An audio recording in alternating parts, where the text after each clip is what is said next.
Surf's up, dudes. Welcome to summer.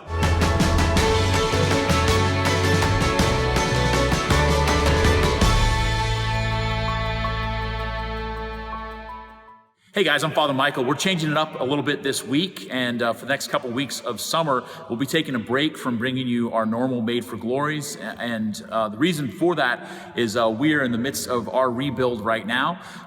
You might not remember Hurricane Michael, but we do, and Hurricane Michael decimated this area. So you can see my parish here of St. Dominic here in Panama City that was devastated by the storm, and we have that slow process of rebuilding. In the midst of that, we've continued to bring you great content through Made for Glory and our St. Dominic Media Production Center, which has been really exciting. But during this break, we'll be working on our rebuild and helping to put stuff back together. I'll also be taking some time. I'll be traveling with the seminarians for our diocese. So I thank you so much for your prayers and also for your support. And if you'd like to partner with us at St. Dominic Media and the work that we're doing to share the good news of Jesus with others, please click the link below. So please keep us in your prayers and know that we are praying for you as well.